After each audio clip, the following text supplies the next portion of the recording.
부활절 제4주 교회력에 따른 성서일과 성경 봉독이 있겠습니다.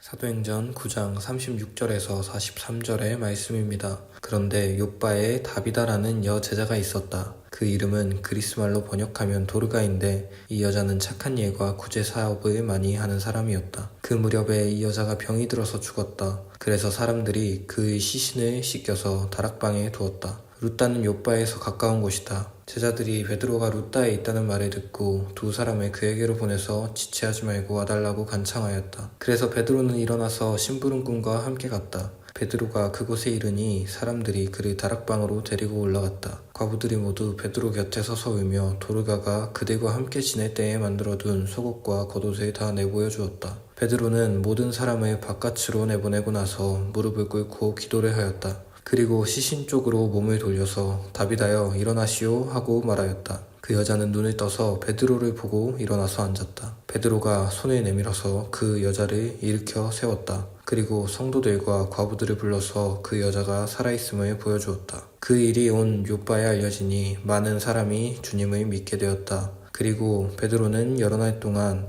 욥바에서 시몬이라는 무두장이의 집에서 묵었다. 오늘 우리에게 주시는 주님의 말씀입니다. 아멘.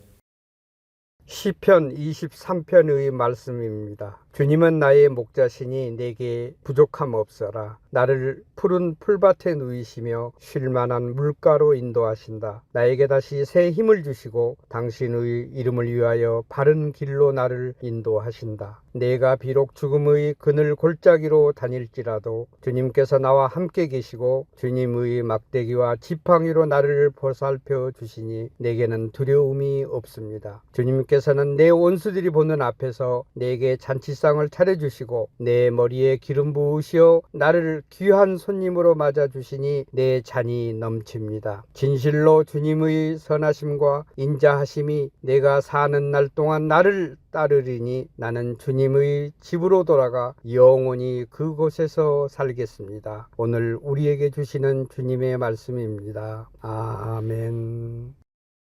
요한계시록 7장 9절에서 17절의 말씀입니다. 그 뒤에 내가 보니 아무도 그 수를 셀 수 없을 만큼 큰 무리가 있었습니다. 그들은 모든 민족과 종족과 백성과 언어에서 나온 사람들인데 흰 두루마기를 입고 종려나무 가지를 손에 들고 보좌 앞과 어린 양 앞에 서 있었습니다. 그들은 큰 소리로 구원은 보좌에 앉아 계신 우리 하나님과 어린 양의 것입니다 하고 외쳤습니다. 모든 천사들은 보좌와 장로들과 내 생물을 둘러서 있다가 보좌 앞에 엎드려 하나님께 경배하면서 아멘, 찬송과 영광과 지혜와 감사와 존귀와 권능과 힘이 우리 하나님께 영원 무궁하도록 있습니다. 아멘 하고 말하였습니다. 그때의 장로들 가운데 하나가 흰 두루마기를 입은 이 사람들은 누구이며 또 어디에서 왔습니까? 하고 나에게 물었습니다.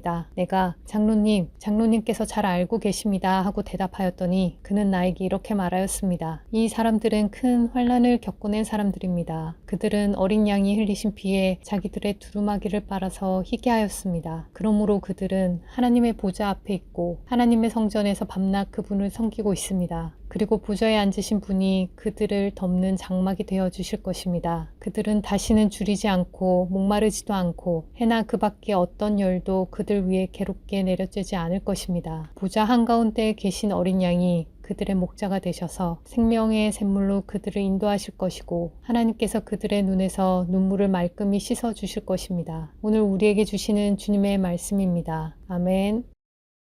요한복음 10장 22절에서 30절의 말씀입니다. 예루살렘은 성전 봉헌절이 되었는데 때는 겨울이었다. 예수께서는 성전 경내에 있는 솔로몬 주랑을 거닐고 계셨다. 그때 유대 사람들은 예수를 둘러싸고 말하였다. 당신은 언제까지 우리의 마음을 졸이게 하시렵니까? 당신이 그리스도이면 그렇다고 분명하게 말하여 주십시오. 예수께서 그들에게 대답하셨다. 내가 너희에게 이미 말하였는데도 너희가 믿지 않는다. 내가 내 아버지의 이름으로 하는 그 일들이 곧 나를 증언해 준다. 그런데 너희가 믿지 않는 것은 너희가 내 양이 아니기 때문이다. 내 양들은 내 목소리를 알아듣는다. 나는 내 양들을 알고 내 양들은 나를 따른다. 나는 그들에게 영생을 준다. 그들은 영원토록 멸망하지 아니할 것이요 또 아무도 그들을 내 손에서 빼앗아 가지 못할 것이다. 그들을 나에게 주신 내 아버지는 만유보다도 더 크시다. 아무도 아버지의 손에서 그들을 빼앗아 가지 못한다. 나와 아버지는 하나이다. 오늘 우리에게 주시는 주님의 말씀입니다. 아멘. 네, 기도드리고 설교 말씀 받도록 하겠습니다. 주님, 감사합니다.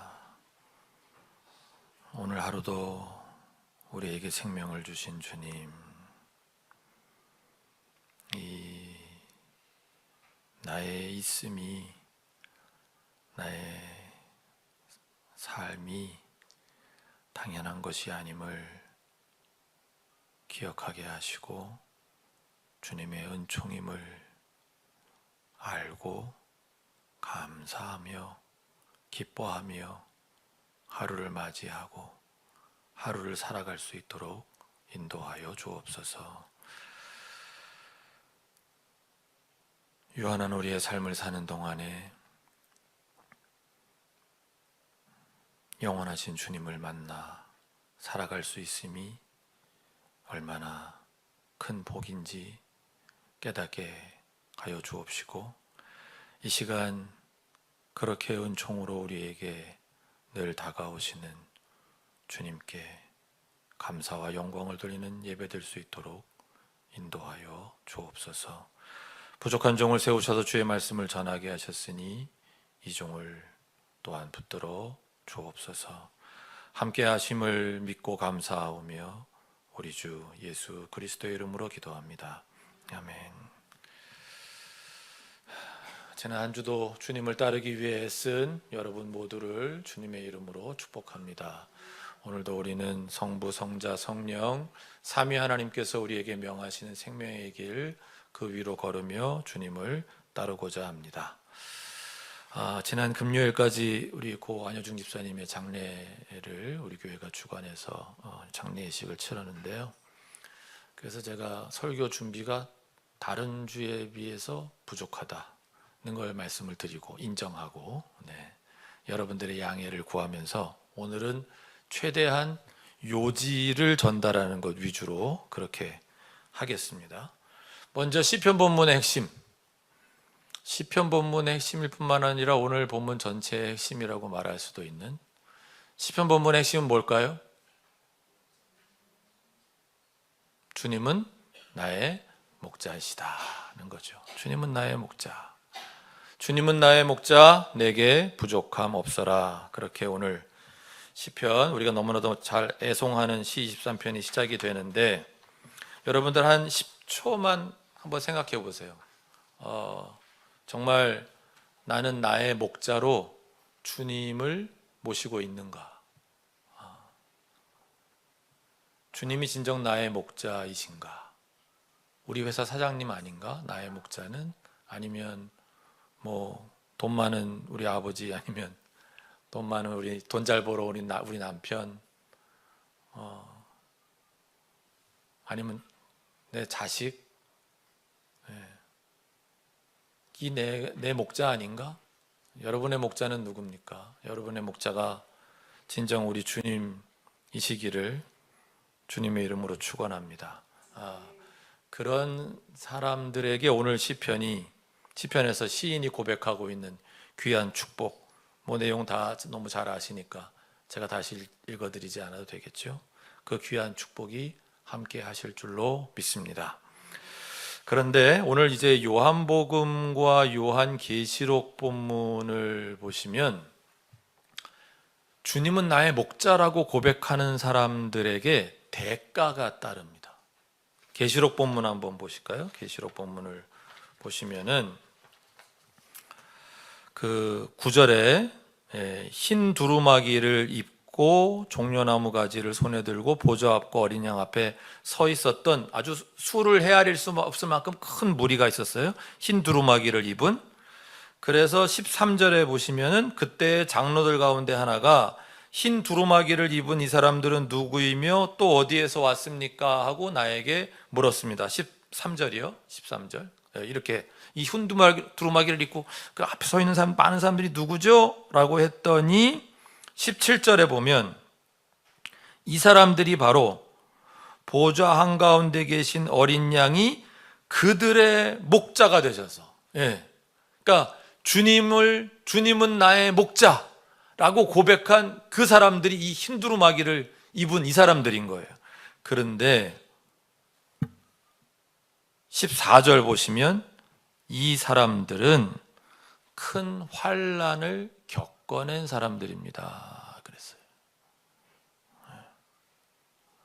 물론 결론적으로는 15절부터 17절까지에 있는 말씀처럼 그들은 하나님의 보좌 앞에 있고 하나님의 성전에서 밤낮 그분을 섬길 것이고 그 보좌에 앉으신 분이 그들을 덮는 장막이 되어 주실 것이고 그들은 다시는 줄이지 않고 목마르지도 않고 해나 그 밖에 어떤 열도 그들 위에 괴롭게 내려 쬐지 않을 것이고, 그러니까 어떤 고난도 없는 것이죠. 17절 보좌 한가운데 계신 어린 양이 그들의 목자가 되셔서 생명의 샘물로 그들을 인도하실 것이고 하나님께서 그들의 눈에서 눈물을 말끔히 씻어 주실 것이기는 하지만 그 축복의 결론에 이르기까지 어떤 과정이 숨어 있다?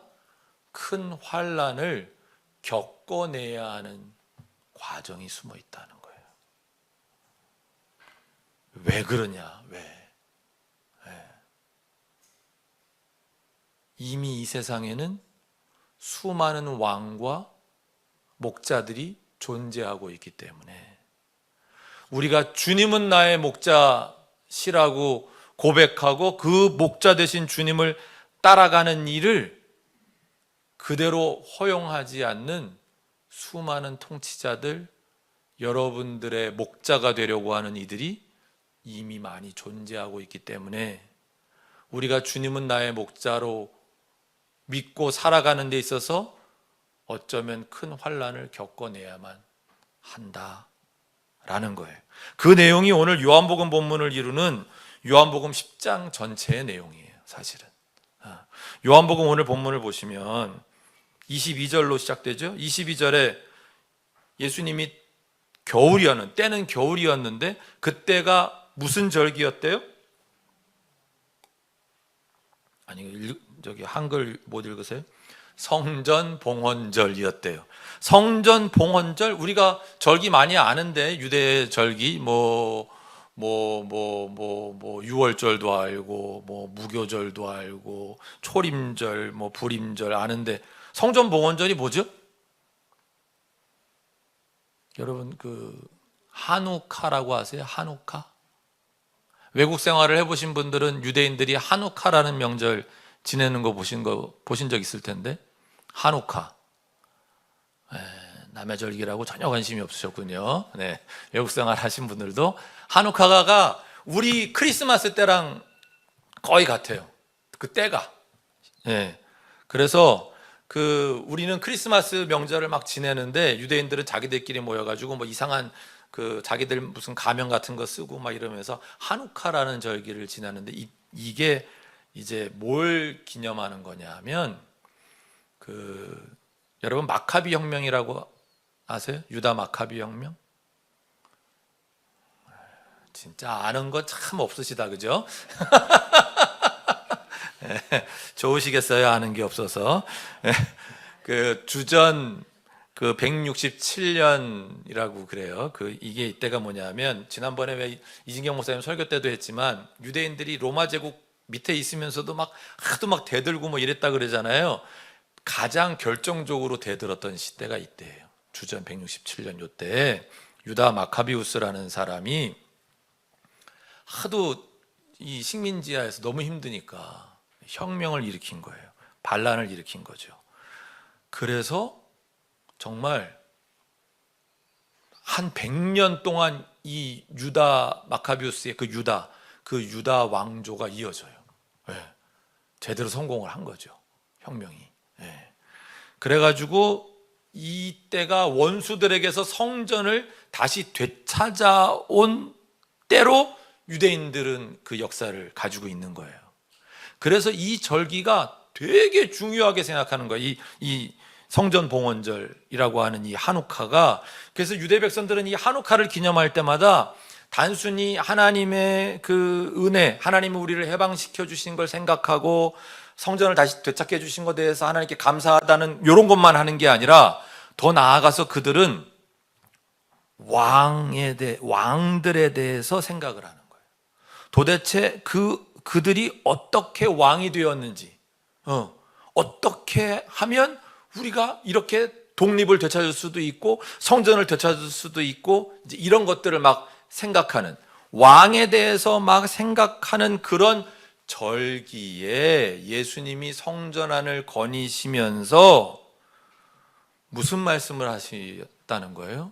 선한 목자, 진짜 목자.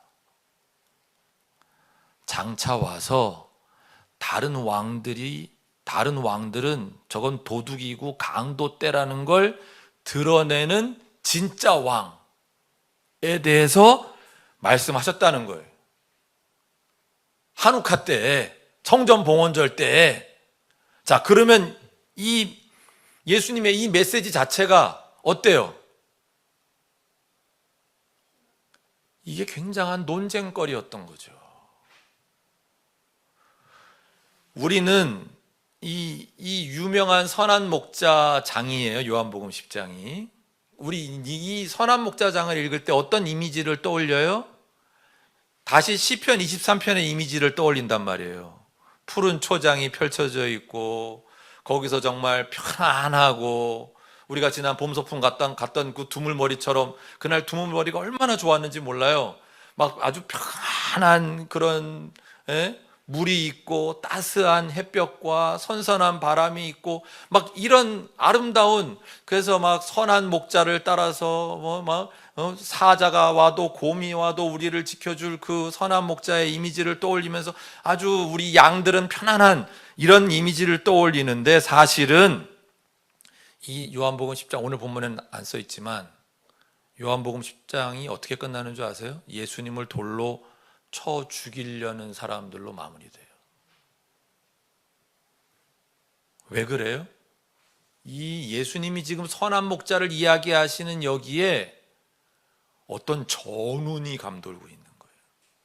아까 말씀드렸잖아요. 유대인들은 자기네들이 생각하는 왕의 이미지가 있어요. 근데 예수님은 전혀 그것하고는 관계가 없어 보이는 인물이 자기를 선한 목자라고 얘기한단 말이에요. 그러면서 너희가 나를 믿지 않는 건 26절, 너희가 내 양이 아니기 때문이라고. 내가 진짜 메시아인데 25절에 24절에 25절 내가 너희에게 이미 말하여 했는데도 너희가 믿지 않아요. 그러니까 지금 예수님의 말씀은 권력에 대한 말씀인 거예요. 통치에 대한 말씀인 거예요. 하나님 나라와 세상 나라가 어떻게 대립되고 있는지, 진짜 왕을 세우시는 하나님에 대한 이런 이야기를 하시는 거예요. 그러니까 세상은 이미 왕도 너무 많고 통치자도 너무 많고 목자들도 너무 많은데, 진짜 왕이 나타났다고, 진짜 통치자가 나타났다고, 진짜 목자가 나타났다고 이렇게 얘기하니까 어떻게 해요? 그들은 어떤 놈이 그런 이상한 소리를 해? 이놈을 내가 죽여버려야지, 쫓아내버려야지, 이렇게 하고 있다는 거예요. 자, 여기까지 한번 정리할게요. 주님은 우리의 뭐가 되세요? 목자가 되세요. 근데 그 주님은 나의 목자라고 고백하는 데에는 뭐가 따라와요? 대가가 따라와요. 우리는 계시록에서 본 것처럼 큰 환난을 당할 수도 있어요. 이미 이 세상에는 수많은 왕과 목자들이 있기 때문에 그들은 우리가 예수님을 목자로 모시는 걸 결코 용납하지 못하는 거예요. 여기에 대해서 오늘 여기에 더해서 오늘 사도행전 본문은 우리가 그분을 목자로 모셔도 우리가 결코 큰 일을 하지 못할 수도 있다는 걸 보여주세요. 아니 이렇게 큰 환난을 겪어내면서 그분의 목자로 그분을 따라가면 큰 일을 좀 감당해야 될 거 아니에요. 본래 사도행전 전체의 주인공은 누구예요? 아니 무슨 막 꼬이는 질문 막 이런 얘기하면 막 틀리는 거 막 이런 거 유도하는 거 아닌데 요즘 창피하다. 지금 새로 새 가족도 등록하겠다 그러는데 내가 이렇게 못 가르쳤나 여러분을? 사도행전 주인공이 누구예요? 바울이잖아요. 예? 바울 행전이라고도 그러잖아요. 그래서 바울이 사도행전의 주인공일 수밖에 없어요. 그죠? 우리가 요즘 튀르키예 여행을 가도 그리스 여행을 가도 저도 아직 안 가봤지만 다녀온 분들 이야기 들어보면 그 땅이 얼마나 넓어요. 튀르키예가. 우리 권사님들 차를 태워서 모시고 간다 그래도 난 이제 못 가 그렇게 멀리는 이러시는 거잖아요. 예? 거기를 걸어서 노새 타고 아니면 조그만 목선 타고 다니면서 하나님 나라 복음 전하고 교회를 세운 분. 튀르키예 지나서 그리스까지. 그죠? 그런 바울이 당연히 사도행전의 주인공이죠. 근데 그에 비해서 예수님의 수제자 베드로는 사도행전에 어떻게 나와요? 아니 비겁한 것까지는 아니지 사도행전에서는. 근데 사도행전에서 베드로가 한 일이 별로 없어요. 중풍병 걸린 애니아죠. 애니아 고치고 오늘 본문에서 죽었던 도르가 살리는 거. 사람 살려는 게 보통 일이 대단한 일이지요 라고 생각되긴 하지만 바울하고 비교하면 오늘 도르고가 부활시킨 건 아니잖아요. 도르가를. 부활했으면 계속 살았어야지. 지금까지 우리가 어디 가도 도르가님을 만날 수 있어야 되잖아요. 근데 이렇게 살았다가 언젠가 돌아가셨겠죠. 그러니까 바울이 해낸 일에 비하면 정말 별일 아닌 것 같은 걸 하는 사람이 베드로예요. 사도행전에서는. 그러나 이제 우리 하나는 분명히 알고 가자고요. 하나님 나라에는 작은 일이란 없어요.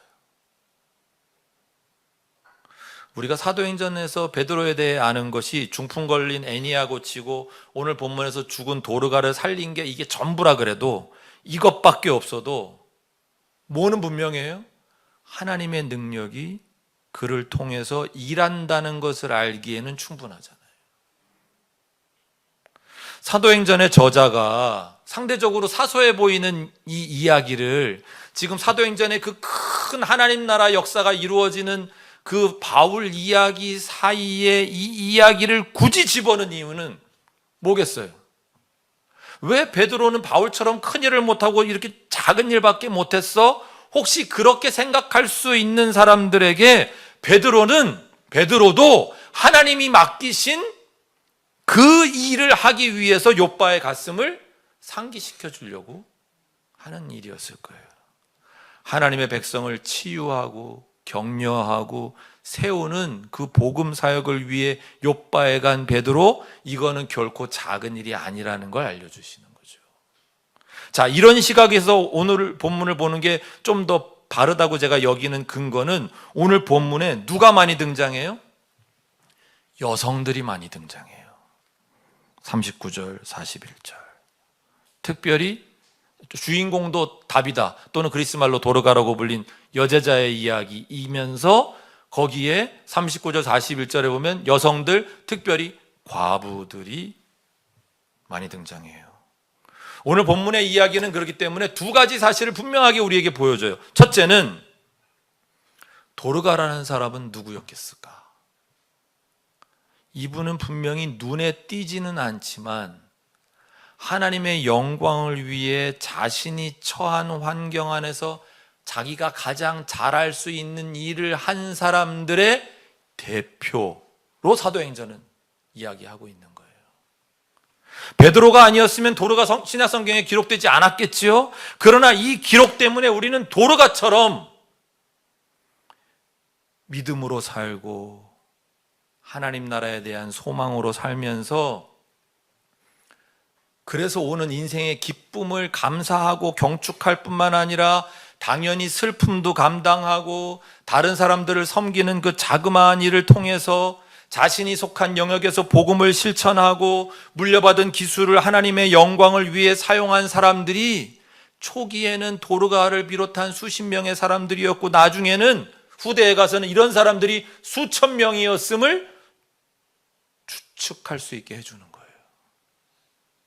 사도들과 복음 전도자들이 중요한 결정을 내리고 감옥에 갇히고 돌에 맞고 난파당하고 위대한 설교를 하고 위대한 편지를 쓰면서 어디를 가든 위대하고 훌륭한 사람들로 사는 동안 바로 이런 도르가 같은 사람들이 교회의 중심을 형성했다는 사실을 잊지 말라고 오늘 사도행전의 저자가 일부러 이렇게 작고 일상적인 사건에 눈을 돌리게 한 거라는 거죠. 막 튀르키예 전역을 다니고 그리스를 돌아다니면서 큰 일을 지금 하고 있는 그 바울의 이야기 속에 도르가 이야기를 쑥 집어넣은 것은 교회의 중심은 바로 이 도르가 같은 사람들이다. 여러분들 너희들이 보기에 작고 보잘것없어 보이는 이 사건은 하나님께서 보시기에도 그렇게 작고 보잘것없어 보였겠느냐? 아니, 결코 아니었다는 거죠. 둘째, 베드로가 욥바에서 방문한 사람들은 과부들이었어요. 39절 41절에 보면 과부들 일부러 정확하게 그렇게 표기하고 있어요. 이미 사도행전 6장 우리 얼마 전에 큐티 하셨으니까 6장에 나타난 것처럼 과부들은 초대교회의 삶 안에서 아주 중요한 그룹을 형성하고 있었어요. 여러분, 과부가 아무나 되는 게 아니죠. 남편을 여인 사람들만, 이게 웃으면서 얘기하면 안 되는데, 즉 인생의 큰 슬픔 하나를 지고 살아가는 이 사람들이 교회에서 지원을 받는 것만이 아니라 교회에 중요한 기여를 하는 사람들로 그 중요한 그룹을 형성하고 있는 사람들로 인식되고 인정되고 있는 이 과정을 우리가 생각을 해보면, 그러니까 이 말씀의 행간을 우리가 읽어보려고 하면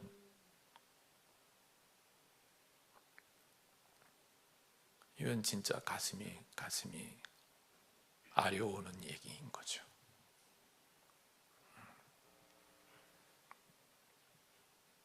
이분들이 어떻게 공동체를 섬겼을까요? 뭘 막 대량 생산하고 뭐 막 공장을 돌리고 뭐 이렇게 해서 큰 돈으로 교회를 섬겼을까요? 바느질하고 뜨개질하고 뭐 그러면서 그 공동체를 유지해 갔을 거라고요. 그렇기 때문에 우리는 이런 분들의 일들을 결코 하찮게 여겨서는 안 된다는 거죠. 그것이 초대교회의 중심이었다라는 걸 오늘 본문은 일깨워 주려고 하는 거예요. 그러니까 사도행전 오늘 같은 본문을 읽으면서 우리는 우리 보기에 평범해 보이는 사람이 하나님께도 평범한 사람은 결코 아니라는 걸 알아야 된다는 거죠. 역사 속에서 하나님의 목적이 막 거창하게 실현되는 그런 이야기를 이 사도행전이 해가면서도 결국 이것이 무엇을 위한 일이었는지를 상기시켜주는 그런 도르가들이 곳곳에 있다는 사실을 우리가 기억하고 그런 일들을 우리가 기뻐하고 축하하는 이런 것도 결코 잊지 말아야 한다라는 걸 오늘 본문이 보여주고 있다는 거죠. 그런 의미에서 이 이야기하면 길어지니까 자, 오늘 설교 정리하겠습니다. 주님은 저와 여러분의 목자이십니다. 그러나 그분을 목자로 삼고 살아가는 삶의 여정에 꽃길만 놓여 있지는 않다는 거예요.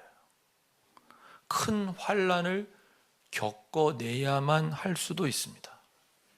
또 그분의 양으로 끝까지 살아간다고 해서 바울처럼 막 큰 일을 모두가 할 수는 없다는 거죠. 그럼 왜 우리는 그분을 목자로 받들어 사느냐? 그 길만이, 오늘 요한복음 본문 28절에 나와 있는 것처럼 그 길만이 우리가 영생을 얻는 길이기 때문이고, 그 길만이 우리를 크고 작음으로 차별하지 않으시고, 아무리 작은 일이라도 우리가 걸어가는 이 길, 하나님 나라를 위한 그 일, 그것이 아무리 작은 일이라도 아무리 큰 일과 동일한 가치로 여겨주시는 그 하나님을 만날 수 있는 유일한 길이기 때문입니다. 오늘 요한복음 본문을 보시면 내 양들은 내 목소리를 알아듣는다 그랬어요. 여러분들이 이 자리에 있는 거 아무나 이 자리에 있을 수 있는 게 아니에요. 예수님의 목소리를, 하나님의 목소리를 알아들었기 때문에 여러분들이 그분을 목자로 알아볼 수 있었다면 이제는 온전히 그분의 양으로 살아가자는 거예요. 다른 목자가 없을까? 기웃거리면서 쉬운 길 찾지 말고, 하나님 나라보다 더 좋은 희망이 없을까? 그렇게 다른 데 눈 돌리지 말고. 어버이 주일을 맞아서 제가 부모님들께 마지막으로 부탁 하나 드리겠습니다. 신앙교육은, 우리 자녀들의 신앙교육은 교회에서 이루어질까요? 가정에서 이루어질까요? 학교에서 이루어질까요? 가정에서 이루어지는 거예요. 교회 학교는 물론 교사들을 중심으로 최선을 다할 겁니다. 그러나 일주일에 1시간으로 여러분의 자녀들에게 무슨 큰 영향을 미치겠어요? 착각하지 마시라는 거예요. 자녀들을 주 안에서 정말 건강하고 그리고 복된 삶으로 인도하고 싶으시다면 여러분 부모님들의 신앙생활이 건강해야 되는 거예요. 자녀들은 여러분들 보고 배우는 거예요. 설문조사를 했어요. 예? 전국적으로 자신의 신앙에 누가 가장 큰 영향을 미치느냐. 목사님들이 1등이 아니에요. 목사님들이 어디선 2등이고 어디선 3등도 안 되거나 뭐 이래요. 1등이 누군 줄 아세요? 어머니예요, 어머니.